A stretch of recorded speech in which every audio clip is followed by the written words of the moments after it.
So I was debating whether or not to do a review of Mission to the Unknown, due to it being a single episode story with it being a setup for the later serial The Daleks' Master Plan, but given that it is a separate story, I've decided to give it its own time in the spotlight. So this review will cover the only single episode story in all of Classic Who, the final story to be overseen by Verity Lambert, and the only one not to feature the Doctor, TARDIS or companions. Is it just a time filler, or is it actually something much more? Let's find out. So as stated, Mission to the Unknown doesn't feature any of the regular elements of the show. There's no Doctor, TARDIS or companions. This episode's entire existence is due to Planet of Giants. If you recall from my earlier review, or just know this fact, or don't know it, then you're in luck as I'm going to explain it anyway. So Planet of Giants was written and recorded as a 4-parter, but due to being boring was cut down to 3 before broadcast. Due to this, the show was one episode under the requirement it had for broadcast, meaning that another episode was needed. Rather than stretch out a serial, the idea was made to have Mission to the Unknown be made as a prequel to the next Dalek serial. Either due to contracts or other reasons, the main cast don't appear, meaning that Edward D'Souza takes up the leading role as Mark Corey, although Hartnell was credited due to his contract. With that context out of the way, onto the actual serial. We begin on the planet Kemble, where a spaceship has landed. The crew consists of Mark Corey, Gordon Lowry and Jeff Garvey. Garvey being the man we saw at the end of the previous serial, who was saying, "You must kill. Must kill.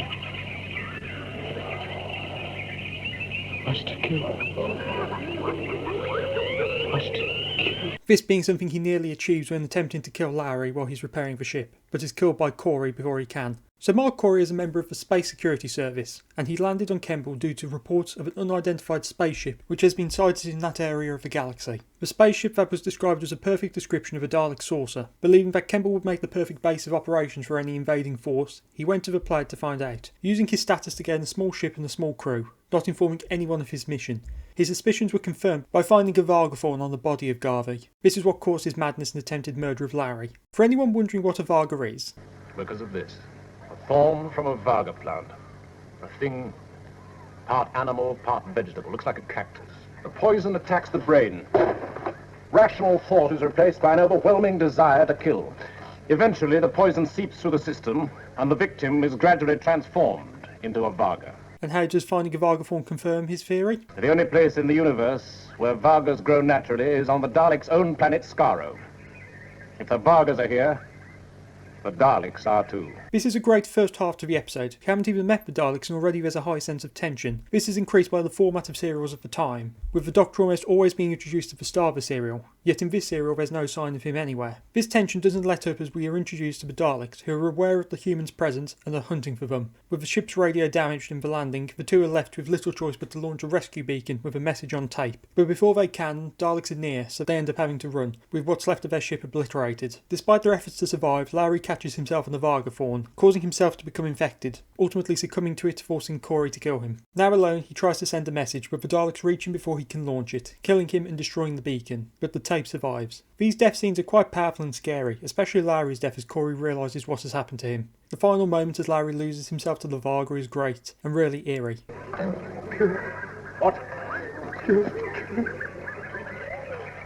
The bug! Soon as we want to kill. With Mark Corey's death being incredibly tense as the Daleks move in on him, and he rushes to try and send the message.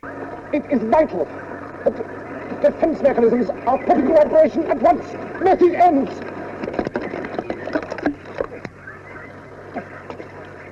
Fire!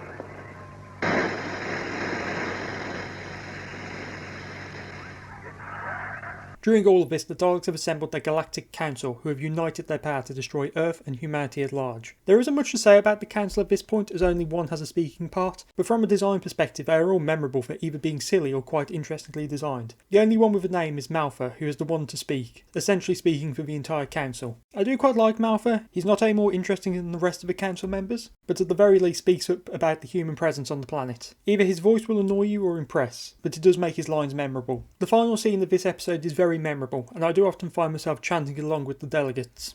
Our armies will reduce the galaxies to ashes, their people to dust, and Earth we will conquer first. Victory! Victory! Victory!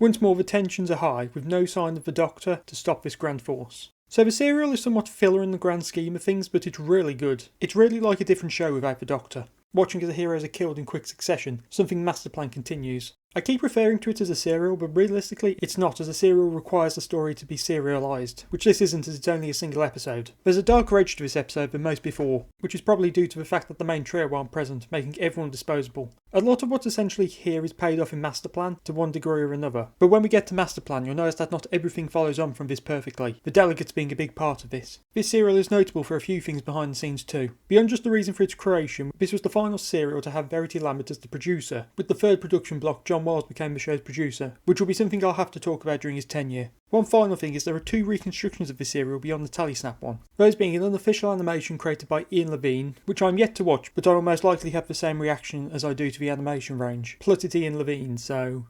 But there is also a full live action recreation which was made back in 2019, and it's probably the best way to view this serial now. I do have nitpicks, but these are mostly I prefer the original line deliveries, and the guy having a very modern haircut which looks completely out of place. But I won't look a gift horse in its mouth, as they really went out their way to make the production as authentic as possible. Great performances all round, so why are you still here? Go watch it.